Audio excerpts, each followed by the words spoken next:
Hello everyone, आज मैं लेके आई सिंगुलर और प्लूरल पे नाउन का पार्ट 3।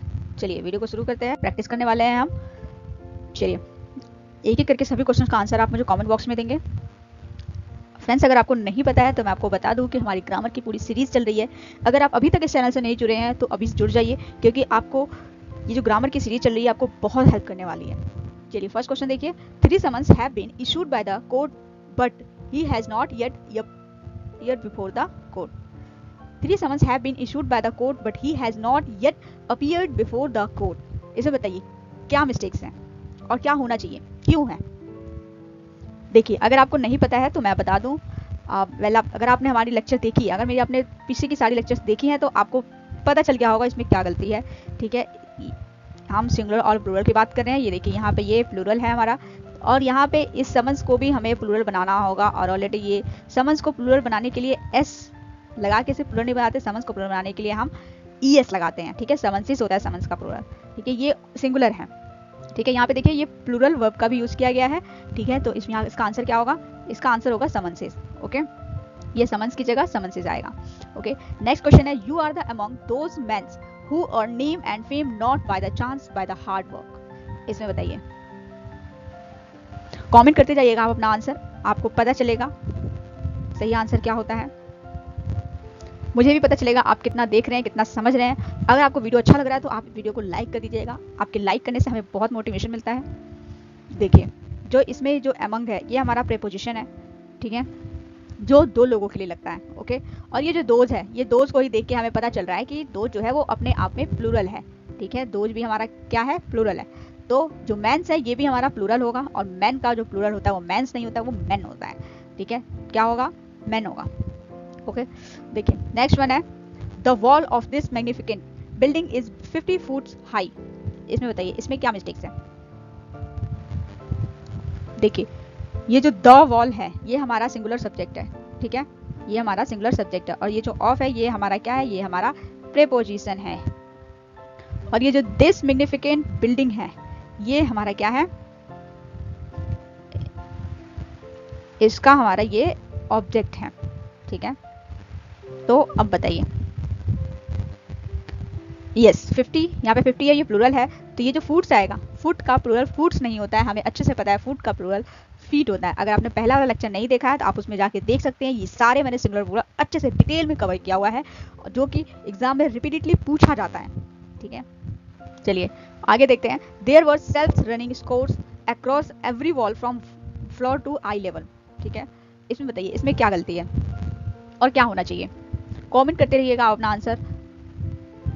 देखिए ये जो देयर है ये हमारा क्या है? एडवर्ब है। ठीक है, और ये जो वर्ब है हमारा ये हमारा प्लूरल वर्ब है। ठीक है, ये प्लूरल वर्ब है। जब प्लूरल वर्ब आ रहा है तो यहाँ पे जो नाउन आएगा वो भी प्लूरल आएगा। ठीक है, और जो सेल्फ का प्लूरल फॉर्म होता है वो एस लगा के नहीं होता है। कैसे होता है? वो यहाँ पे एफ को रिप्लेस करते हैं VES से। ठीक है, तो यहाँ पे जो आंसर आएगा वो क्या आएगा? सेल्फ आएगा। ठीक है, इसमें यही मिस्टेक था। अब आपने इतने क्वेश्चंस की प्रैक्टिस कर ली है कि आपको देखते ही समझ में आ रहा होगा क्वेश्चन में क्या गलत है, क्यों गलत है और क्या होना चाहिए। आपको देखते ही ये चीज समझ में आ गया होगा। ठीक है, आज हमारी प्रैक्टिस की ये लास्ट क्लास है। इसके बाद हम नाउन के सेकंड टाइप पे चलेंगे। टोटल 4 या 5 टाइप के नाउन पढ़ेंगे हम। उसके बाद हम आगे प्रोनाउन और एडवर्ब वगैरह पे चलेंगे। ठीक है, देखिए फिफ्थ क्वेश्चन है, he pulled photos from the envelope as he spoke. ठीक है, इसमें भी आपको देखते ही पता चल गया होगा कि जो ये पुल्ड है, पुल्ड नहीं, फोटोज। ठीक है, उसने खींचा फोटोज। ठीक है, जो फोटोज है, फोटोज का जो प्लूरल फॉर्म होता है वो ES लगा के नहीं S लगा के बनाया जाता है। ठीक है, तो यहाँ पे क्या आएगा? फोटोज आएगा। ओके, नेक्स्ट क्वेश्चन पे चलते हैं हम। ये देखिए यहाँ पे क्वेश्चन नंबर ये 6 होना चाहिए, लेकिन ये 7 हो गया है, टाइपिंग एरर है। चलिए हम अपने क्वेश्चन पे ध्यान देते हैं। She always fed her childrens before she fed her dog. ठीक है, अब इसमें बताइए, देखिए इसमें भी आपको देखते ही पता चल गया होगा कि जो चिल्ड्रंस कुछ नहीं होता है, या तो चाइल्ड होता है। ठीक है, या फिर चिल्ड्रन होता है। ठीक है, चाइल्ड सिंगुलर होता है हमारा, चाइल्ड सिंगुलर होता है, और जो चिल्ड्रन होता है वो हमारा प्लूरल होता है। ठीक है, तो इसका जो आंसर होगा वो चिल्ड्रंस नहीं होगा, चिल्ड्रन होगा। ओके, क्वेश्चन नंबर 7 है हमारा, the committee have made their decision. ठीक है, इसमें बताइए, इसमें आपको पता चल रहा होगा जो कमिटी है हमारा, ये जो हमारा कमिटी है, ये कमिटी हमारा कलेक्टिव नाउन है। ठीक है, कौन सा नाउन है? कलेक्टिव नाउन है। ठीक है, तो जो कलेक्टिव नाउन होते हैं उन्हें सिंगुलर किया जाता है। जो जितने भी कलेक्टिव नाउन होते हैं वो हमारे ज़्यादातर सिंगुलर के उस पर ही करते हैं। जब वो इंडिविजुअली काम करते हैं तो वो सिंगुलर ही काम करते हैं, ठीक है। तो जो यहाँ पे कमिटी है वो उन्होंने अपना डिसीजन बनाया, वो यूनिटी की बात हो रही है यहाँ पे, ठीक है, यूनिटी की बात हो रही है। तो यहाँ पे ये कमिटी कैसे काम कर रहा है, ये कमिटी यहाँ पे सिंगुलर फॉर्म में काम कर रहा है। और जब ये सिंगुलर फॉर्म में काम कर रहा है तो यहाँ पे जो ये वर्ब है ये भी हमारा सिंगुलर होना चाहिए। तो यहाँ पे हैव नहीं हैज आएगा, ओके। यहाँ पे क्या आएगा, हैव नहीं, यहाँ पे हैज आएगा। इनको पहले मैं मिटा देती हूँ।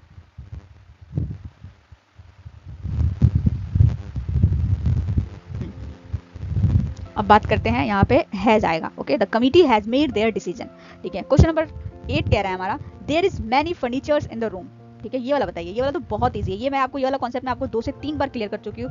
अगर आपने पिछला वीडियोस नहीं देखा है तो आप पहले वो वाले वीडियोस देख लीजिए, आपको बहुत अच्छे से समझ में आएगा, ठीक है। There is many furnitures in the room, हमें पता है कि जो ये मैनी है, मैनी ऑलवेज अपने बाद प्लूरल नाउन लेता है, ठीक है, प्लूरल नाउन लेता है। और हम ये भी जानते हैं कि जो हमारा फर्नीचर है ये हमारा अनकाउंटेबल नाउन है, ठीक है, अनकाउंटेबल नाउन है। इसकी बात हम करेंगे आगे, जब हम काउंटेबल अनकाउंटेबल को पढ़ेंगे डिटेल में तब हम उसकी बात करेंगे, ठीक है। अभी मैं बता देती हूँ आपको, जो फर्नीचर होता है वो हमारा अनकाउंटेबल नाउन होता है और अनकाउंटेबल नाउन का प्लूरल फॉर्म नहीं बनाया जाता, ओके। तो यहाँ पे जो एस लगा हुआ है, एस लगा हुआ जो फर्नीचर को प्लूरल बनाने की कोशिश की गई है, ये बिल्कुल ही गलत है, ठीक है। Furniture as it is use होगा, ओके। क्वेश्चन नंबर 9 है हमारा, one of my friend live in Delhi. देखिए ये जो हमारा वन ऑफ है, वन ऑफ, ये हमारा प्लूरल का काम करता है, ठीक है, प्लूरल है ये हमारा, ठीक है। तो यहाँ पे फ्रेंड नहीं आएगा, फ्रेंड्स आएगा। One of my friends live in Delhi, ठीक है। मेरे सभी दोस्तों में से, मेरी सभी फ्रेंड्स में से एक फ्रेंड मेरा दिल्ली में रहता है, ठीक है। लास्ट क्वेश्चन है हमारा, mathematics are my favourite subject. अब यहाँ पे देखिए, यहाँ पे मैं जिस मैथमेटिक्स की बात कर रही हूँ, एक मैथमेटिक्स होता है कैलकुलेशन वाला और एक मैथमेटिक्स होता है सब्जेक्ट वाला, ठीक है। यहाँ पे मैं सब्जेक्ट की बात कर रही हूँ। जब हम कैलकुलेशन की बात करते हैं तो वो हमारा प्लूरल बन जाता है, ठीक है। लेकिन जब हम सब्जेक्ट की बात करते हैं तो सब्जेक्ट हमारा सिंगुलर ही रहता है, ठीक है। तो यहाँ पे हम सब्जेक्ट की बात कर रहे हैं, ये जो मैथमेटिक्स है ये सब्जेक्ट है हमारा। तो यहाँ पे ये कैसे काम कर रहा है, ये सिंगुलर के फॉर्म में काम कर रहा है। तो जो यहाँ पे ये आर है, ये आर यहाँ पे गलत है, आर नहीं आएगा, यहाँ पे क्या आएगा, इज आएगा, okay. Mathematics is my favourite subject. ये था हमारा आज का 10 क्वेश्चन, ठीक है, जो कि यहाँ पे सिंगुलर और प्लूरल के ऊपर नाउन जो टाइप था वो खत्म हो चुका है। नेक्स्ट क्लास में हम नाउन के दूसरे टाइप पे चलेंगे, ठीक है, जो कि हम आगे पढ़ेंगे कंपाउंड नाउन के बारे में, ठीक है। चलिए आज के लिए इतना ही रखते हैं।